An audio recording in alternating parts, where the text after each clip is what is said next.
The kid lifted the music box out of the threadbare velvet pouch the way a man might lift a piece of garage sale junk. He held it between two fingers, turned it once in the cool fluorescent light of the shop, and let his mouth fall open in that lazy, almost laugh he saved for the customers he had already decided he would not be helping today. $40, he said. That's about the most I can do on a beat-up little box like this. We get a lot of these. They mostly sit. People come in with their grandma's stuff thinking it's gold and it's wood. It's just wood, sir. 40's me being generous, honestly. I could say 20 and nobody'd blink. He set it back down on the glass counter with the small click of dead weight and leaned both palms flat on the case, the way a butcher leans on a cutting board. The crooked plastic name tag on his dark polo read, Connor. He was 24, dishwater blonde, scruffy in the chin, and he had not yet learned that some objects do not advertise themselves. On the other side of the counter stood an 84-year-old man named Thomas Whitaker. He was a retired letter carrier from a small town 20 miles north, 5 feet 8 inches tall, with a slight stoop and a soft, full build under a gray-blue wool cardigan that his wife Nora had given him for his 70th birthday. He had taken his cap off when he stepped through the door, the way his mother had taught him in 1947, and he was holding it now in his left hand with his thin gold wedding band catching the cheap overhead light. Behind silver wire rim reading glasses on a thin chain, his kind hazel eyes did not narrow. They simply rested for a long moment on the music box. It was small, smaller than a paperback, dark walnut so old it had gone almost black at the corners. A single sprig of edelweiss had been hand-carved into the lid, the petals so fine you could see the chisel marks if you bent close. It had come into Thomas's house and into Nora's life the way most truly old things come into American houses, quietly, in a wooden steamer trunk on a Boston dock in 1924. 40, Connor said again, a little louder, because the old man had not moved. Cash. Final. We can do it right now if you want. Thomas did not answer right away. He looked at the music box, the sprig of edelweiss, the small brass keyhole, the way the lid sat just slightly crooked from 160 years of small hands. Then he placed his weathered right hand flat on top of the lid, very gently, the way a person closes a hymnal in church. I'd like to wait, he said, for somebody who knows what they're looking at. Connor blinked. Then he laughed. Not a polite laugh, a head-thrown-back laugh, the kind that bounces off a stuffed whitetail deer and 3 rows of vintage guitars and a humming neon Pabst sign. Sir, with respect, he said, still grinning, nobody who knows what they're looking at is walking into this shop today. Or ever. We don't get appraisers. We get, guys selling lawnmowers and a couple of moms with class rings. 40 is the offer. 40's a good offer. You're going to walk this thing around to 2 more shops, get the same number, and you're going to come back, and I'm going to say 20 because it's going to be Friday and I'm going to be tired. I'll wait, Thomas said. You're going to wait. Yes. For who? For someone who knows. Connor laughed again, a little softer this time. Suit yourself, Pops. 40's the offer. It'll be 40 when you come back too. Thomas didn't argue. He didn't move his hand. He simply turned, kept the music box in front of him on the glass for a moment longer, then slid it carefully back into the threadbare burgundy velvet pouch, drew the cord, and walked across the worn linoleum to the wooden bench by the front window. He sat down. He set the pouch on his knees. He folded his hands on top of it. It was 1:43 in the afternoon. The shop was a small one, the kind every small-town main street still has if you look for it. Glass display counters running along 3 walls, the back wall hung wing-to-wing with a dozen tired vintage guitars, the white-tailed deer head over the door, a red Schlitz sign and a pink Pabst sign humming softly out of phase with each other, and an old NCR register that the owner kept because he liked the sound of the bell. Connor went back to his phone. A man in a Carhartt jacket came in. You buying chainsaws? Sure. Got a style in the truck. Bring it in. The man brought in a chainsaw. Connor looked at it. They settled on $60. The man left. A woman in scrubs came in. You got any wedding rings? In the case. Any plain gold bands? Couple. She looked. She did not buy. She left. The fluorescent lights buzzed. The afternoon got slower. Thomas sat. He did not check his watch. He did not pull out a phone. He kept his hands folded on the velvet pouch and watched a small square of gray light move across the linoleum and onto the leg of the bench. After about 40 minutes, Connor looked up from his phone. Sir? Yes. You know I'm not going up from 40, right? I know. Then what are you waiting for? Somebody who knows what they're looking at. That's not how this works, sir. People don't just walk in here. There's no, antique guy on call. It's me. Today, it's me. Then I'll wait until tomorrow. You're going to sit on that bench until tomorrow. If I have to. Sir, I have all afternoon, son. Sir, please. Thomas looked at him over the top of his silver wire-rimmed glasses. Somebody who knows, he said again, quietly, what they're looking at. Connor laughed once more, but this laugh came out a half-second short because something in the old man's voice had been very steady, the way a railroad tie is steady, and Connor was not used to being looked at quite that calmly. He went back to his phone. He scrolled. He did not look up again for a long time. At a little after 3, Thomas reached into the cardigan and took out a folded handkerchief. He used it to dab at his eyes, not crying, just the way old eyes do in fluorescent light. And then he did something that surprised even him. He looked across the room at the boy behind the counter, and he spoke, not loud, just loud enough. Her name was Nora, he said. Connor lifted his head from his phone, slow, as if he had been called by a teacher he didn't quite remember. My wife, Thomas said. Nora. She passed 11 months ago. I'm sorry, sir. She had Parkinson's, the late kind. Yeah, my grandma had Parkinson's. Then you know. Yeah, I know. We were married 59 years. 59. The last 6 years of her life she could not sleep without that box. Sir. I would wind it for her. I'd set it on the table next to her hospice bed. She'd close her eyes, the Schubert would play her down. Every night. Every night for 6 years, and every Sunday afternoon for the last 2 of those years, I carried it from our house to the hospice in this same pouch. I'd sit beside her, I'd wind it, I'd watch her face go quiet. He looked down at the velvet pouch on his knees. His hand moved a little. After she died, he said, I could not open the lid. You couldn't. For 11 months. I'd pick it up, I'd hold it, I'd walk it from the bedroom to the kitchen and back. I'd set it on the table by the window where she liked her tea. I'd put my hand on it, I'd lift my hand, I'd put it back, but I could not lift the lid. Why not? Because if I heard the song without her in the room, I knew I would come apart. And at 84, a man cannot afford to come apart in a kitchen at 3 a.m. He'd never get back up. He pressed the handkerchief to his eyes, slow and patient, the way a man wipes a windshield he is going to have to drive through. The disease took her in pieces, he said. That is the right word for it. Pieces. First her handwriting, then the way she held a cup, then the way she walked from the kitchen to the porch, then the way she said my name. By the last year she could not turn the key on the box herself. So you wound it. I sat on the edge of the bed and I wound it. She'd close her eyes. Her hand would find my hand on the bedspread. That was the last thing she could still do. Find my hand. Sir.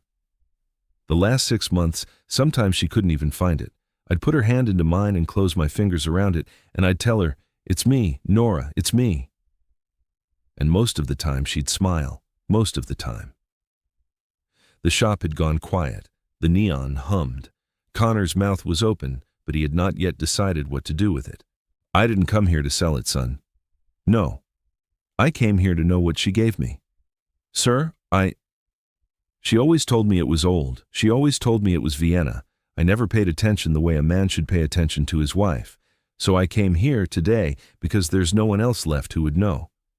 And you offered me $40. I'm, Sir, I'm sorry, I didn't. I know you didn't. That's why I'm going to wait for somebody who does. Connor closed his mouth. He looked down at the glass. He looked at his phone. He did not pick it up. Here's what that kid in the pawn shop didn't know. If this story is finding you tonight, take a moment to press the like button below. It helps these quiet stories find the people who still carry them. What that kid in the pawn shop didn't know was that the small dark walnut box on the old man's knees had been carved in Vienna in 1862 by a Bohemian master clockmaker named Gustav Mendel for a frightened 8-year-old girl named Anna Lehmann, who was Nora's grandmother. He didn't know that of all the music boxes Mendel built in his 40-year career, only 11 survived 2 world wars, and of those 11, only 2 were the Schubert Lullaby variant, and the box on that bench was one of them. Anna laid her cheek on her pillow the night her grandmother gave it to her, and the song carried her. She did it every night for the next 10 years. She kept the box on her nightstand for 60 years in Vienna. In 1924, at 70 years old, with the empire gone and the streets renamed, she packed it in a steamer trunk in Hamburg and sailed to Boston with her daughter Margaret. Margaret kept the box in a Boston Bay window apartment for 40 years and played it at bedtime for her own daughter, Nora. Nora carried the box from Boston to a small American town in 1962, the year she married a quiet young letter carrier named Thomas Whitaker. She kept it on her dresser for 57 years. She wound it for their 3 children. She wound it the morning her mother, Margaret, died. She wound it on her hospice nightstand for the last 2 years of her life. That is why an 84-year-old man would not let a 24-year-old in a dark polo set a number like $40 on it and have that be the end of the story. The bell over the front door rang. It was 4:11 in the afternoon. A small woman in a tailored dark charcoal blazer stepped into the shop, holding a leather handbag over one arm, glancing left and right with the gentle, methodical curiosity of a person who has spent a long professional life looking at things. She was 71, 5 feet 4 inches tall. Her silver-gray hair was pulled back into a low, neat chignon at the nape of her neck. She wore tortoise-shell glasses, a cream silk blouse beneath the blazer, dark wool slacks, and well-cared-for brown leather brogues. Her name was Dr. Magdalene Hartwig, and until 8 years ago she had been the curator of European decorative arts at a regional museum 2 counties to the south. She had come into town today to look for a small piece of jet jewelry for her own granddaughter's 11th birthday. She had been told there was a man in this shop who sometimes had Victorian mourning pieces, and so here she was, at 4:11 on a Tuesday, in a town she did not know, in a pawn shop she had never been in, with the soft mid-Atlantic vowels of her grandmother's Baltimore in her voice. She stopped 2 steps inside the door. She had seen the music box before she had even seen Thomas. The shop was small.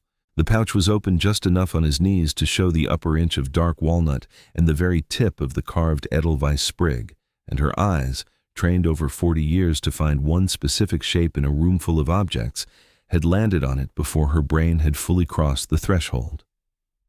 "Excuse me," she said. Her voice was quiet.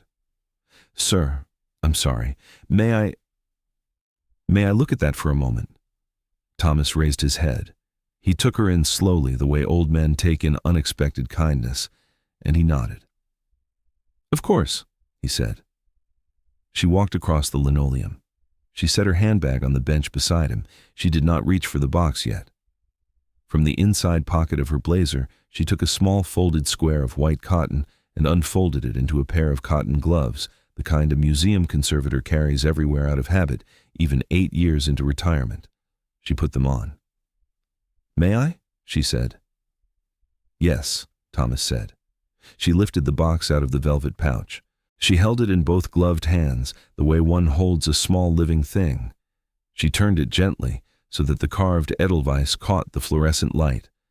Her face did not change, but her breathing did. It went slower. It went deeper.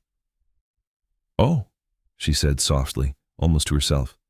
"Oh my. Ma'am. The carving. Yes. The walnut, the seam, the way the lid sits. It sits a little crooked. Yes, it does. It always does. Sir, may I? Please. My God, she said. It's a Mendel. A what? She turned the box over with infinite care so that the underside faced her. There, in the dark walnut, 3 small words had been inlaid in fine brass, the strokes thin as embroidery thread. G. Mendel. Wien. 1862. There it is, she breathed. There it is. There what is, ma'am? The maker's mark, right here. G. Mendel. Wien. 1862. Inlaid in brass. Mendel did them all in brass.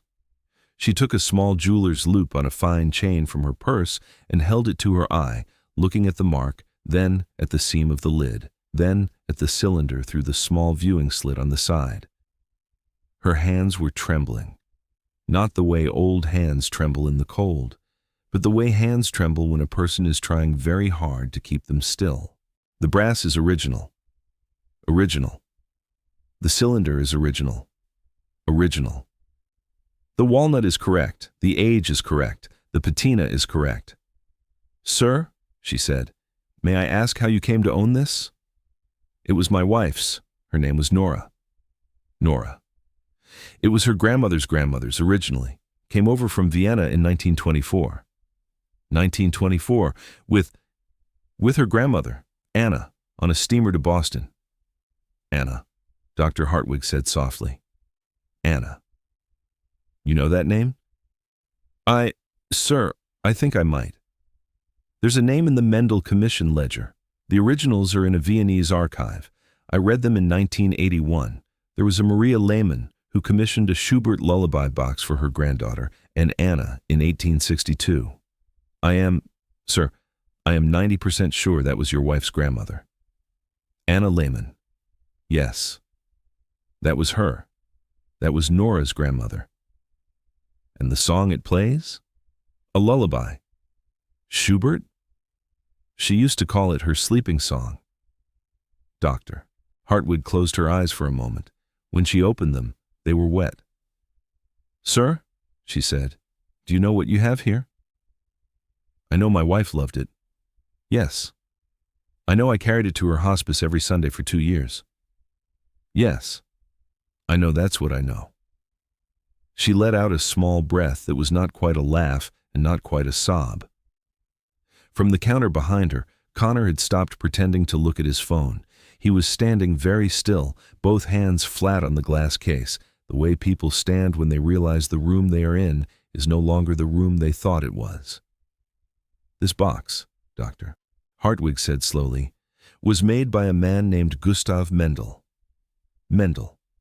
Gustav Mendel, born in a small Bohemian village called Hrosnitin, son of the village clock tinker, moved to Vienna at 19, apprenticed under a maker named Ferdinand Zebicek for 7 years, opened his own narrow workshop on the Wipplingerstrasse in 1854.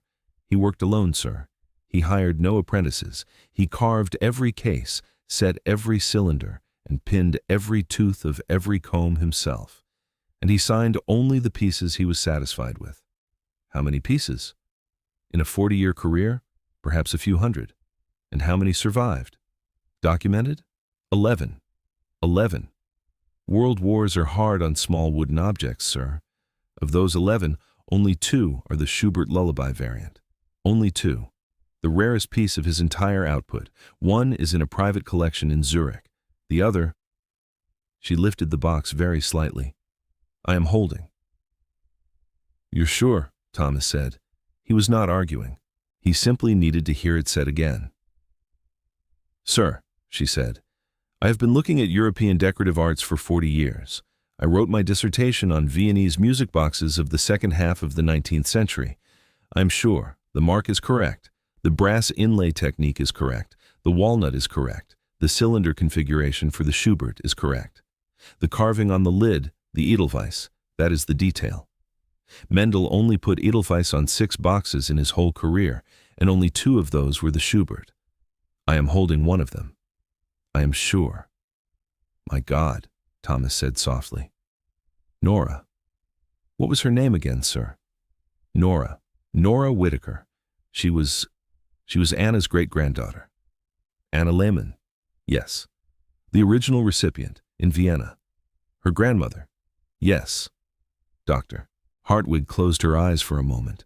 Sir, she said, this piece has unbroken provenance, from the maker through the original family, to you. That is almost unheard of. That is a museum's dream. That is the thing curators spend whole careers trying to find. The shop was very quiet. At auction, she said, to a museum, I would expect this piece to bring $87,000. To a serious private collector with a Schubert specialty, there's one I know in Boston, I would expect $124,000, possibly more. You should not, under any circumstance, take less than $85,000 for it. Behind her, very softly, Connor said, Oh my God. $87,000, Thomas repeated slowly, the way a man tries on a coat that does not fit. To a museum, yes. And $124,000 to a collector. Yes, sir. For my wife's music box. For your wife's music box, sir, which is also one of the two surviving Schubert lullaby boxes by Gustav Mendel of Vienna. Yes. I see, Thomas said. He did not see, not all at once, but he was an old man, and old men know how to put a thing into a drawer and walk into the next room and come back to it later. I see. Dr. Hartwig did not turn around. She kept her eyes on Thomas. Sir, she said, I'm so sorry. I don't mean to upset you, but you must know what you are carrying. Thomas looked down at the box in her gloved hands. He looked at the carved sprig of Edelweiss. He thought, very briefly and very clearly, of Nora's mother in Boston, and of Nora's grandmother on a steamer in the harbor in 1924, and of a quiet Viennese widow named Maria Lehmann handing the box to a frightened 8-year-old in 1862, and of his own quiet hands winding the brass key beside a hospice bed for the 2092nd time on a Sunday afternoon 11 months ago. He said, I'm not selling it. No, Dr. Hartwig said. Of course not. I came in, Thomas said, to find out what she gave me. She gave you, Doctor, Hartwig said very gently. Everything. Will you tell me one more thing, ma'am? Anything, sir. Why Edelweiss? On the lid. She smiled, very small. His mother. In Bohemia. She grew it in clay pots on the windowsill. His mother. He told her he would put a sprig on every box he was satisfied with. He only carved it on 6 in his whole career. 6. Yes, sir. 6. Yours is 1. Thomas looked at the carved sprig on the lid for a long moment. He thought about a small boy in a Bohemian kitchen in the 1830s watching his mother water clay pots on a windowsill.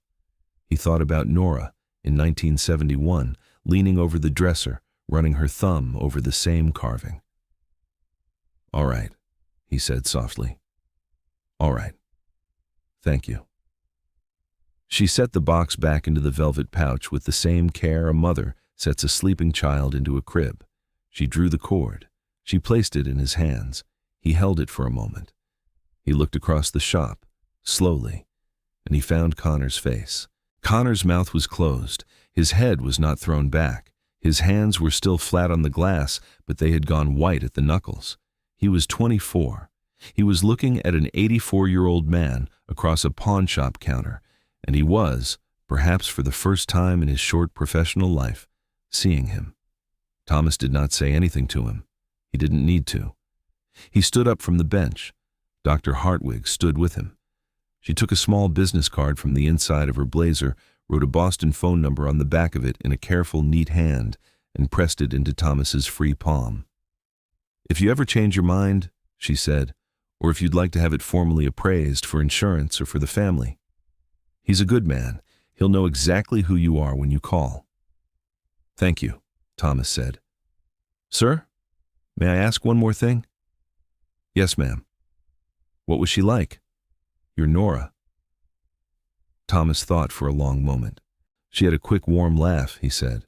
She had a way of touching the back of your hand when she was telling you something true. She sang along to the radio when she washed dishes, hymns mostly, Not loud, just under the water. She sounds wonderful. She was the best part of every day for 59 years, Doctor. The best part of every single day. Then I'm honored to have known the box she loved. It's an honor, ma'am. She picked up her handbag. She turned to leave. She had forgotten entirely about the jet jewelry for her granddaughter, and she did not remember it for 2 more days. Thomas walked across the linoleum. The neon hummed. The whitetail watched. The vintage guitars hung in their long, polite row on the back wall. The cool, fluorescent green-white light fell across the glass counter where, 20 minutes earlier, a small, dark walnut box had been called a beat-up little box. Connor came around the end of the counter. He came around it the way young men come around counters when they have not yet figured out what their feet are doing. Not fast, not slow, just moving because something in the room had told him to move. He walked Thomas to the door. He did not speak the whole way. When they reached the door, when Thomas had put his hand on the brass handle, Connor stopped. "Sir." "Yes, son." "Sir, it's all right." "It's not, sir. It's all right. I'm sorry." "I know. I should have looked. I know. I should have looked." He did not say it again, but he said it. Thomas nodded once. He did not gloat. He did not lecture. He had been a letter carrier for 43 years. He had been to a great many doors. He knew the difference between a young man who would carry the weight of an afternoon for the rest of his life and a young man who would forget by morning, and he saw now, in the white knuckles still on the glass behind Connor, and in the way Connor's mouth had not yet entirely closed, that Connor was the first kind. That was enough. "Son." "Yes, sir." "You will. That's the whole point of an afternoon like this. The next one who walks in here, you'll look. That's how it works." "Yes, sir. Just look next time." "I will, sir." "Good." He stepped out into the late afternoon. The bell over the door rang once behind him. He walked across the small parking lot in the slanting October light to his old gray sedan. He set the velvet pouch on the passenger seat with the same care Dr. Hartwig had set the box back into it. He sat for a long moment with his hands on the steering wheel and did not start the car. "Well, Nora," he said to the empty seat beside him. I'll be, he said again. 124,000. Sweetheart, you should have told me." He laughed, very quiet, into the empty car. "Then again," he said, "you did. I just wasn't listening." Then he started the car and drove home.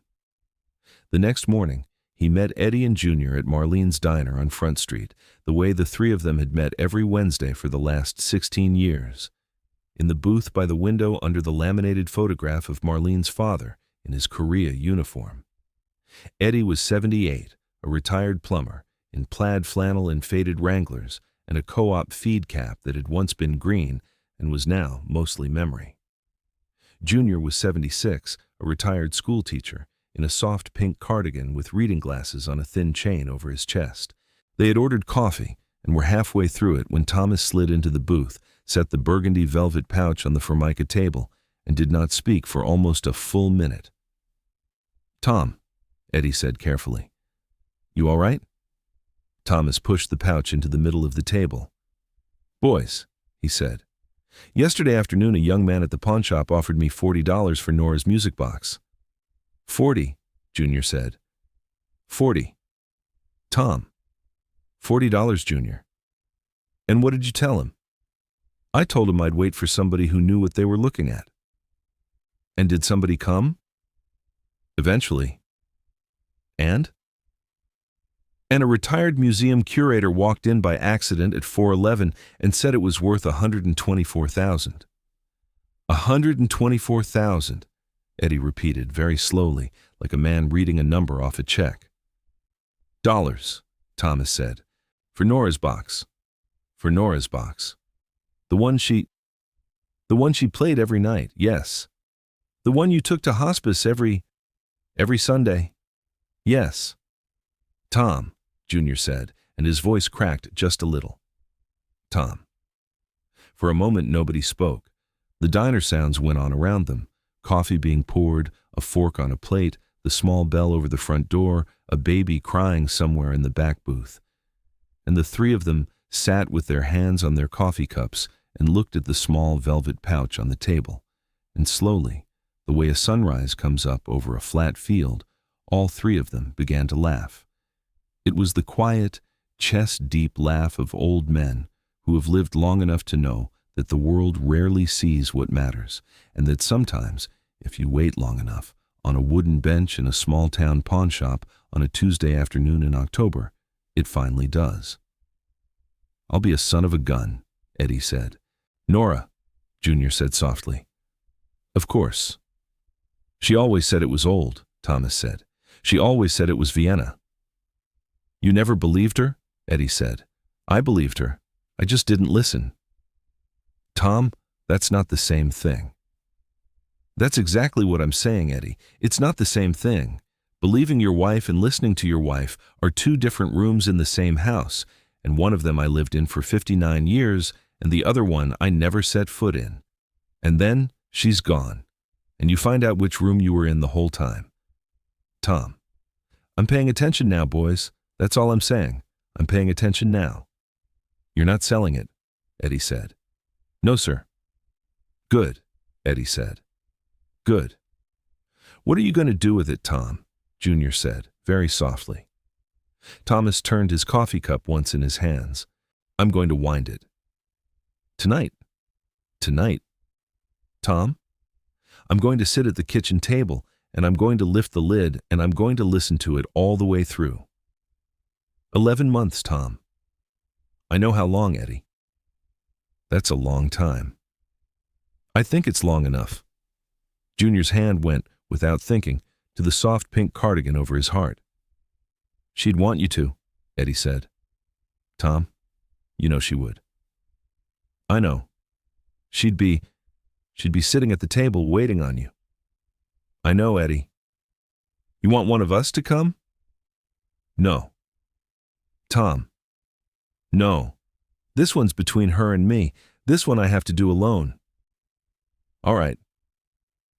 "I'm not afraid anymore, that's the thing.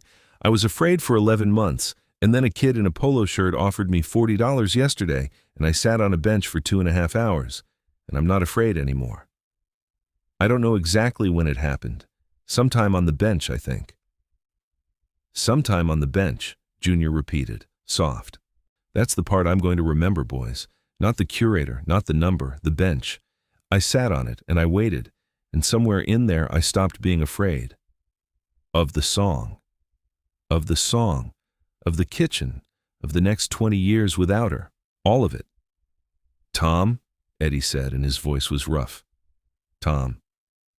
I'm just getting around to it, boys."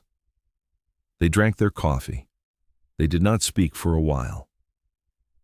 Thomas reached across the table and rested his weathered hand on top of the velvet pouch the way he had rested it on the lid in the pawn shop, and he kept it there, and after a moment, Junior reached out and put his hand on top of Thomas's hand, and after another moment, Eddie reached out and put his on top of Junior's, and the three of them sat with their hands stacked on the small wooden box on the Formica table, the way old men have sat with their hands stacked on small important things since the first small important thing was made. If you have ever loved someone who was disappearing in front of you, subscribe to The Maker's Mark. We tell these stories because every maker leaves a mark, and sometimes the only thing that survives them is the small wooden box that played her to sleep. That night, Thomas drove home. He set the velvet pouch on the kitchen table. He poured himself a small glass of water. He sat at the table for a long time. "All right, Nora," he said to the quiet kitchen. "All right." He reached into the pouch. He took out the small dark walnut box. He set it on the Formica in front of him, the carved sprig of Edelweiss facing up. 11 months, he said. "I'm sorry it took me 11 months. He turned the small brass key on the side. Once, twice, 3 times, 4. "You always told me it was old. You always told me it was Vienna. I'm listening now, sweetheart. I'm listening." He let the key go.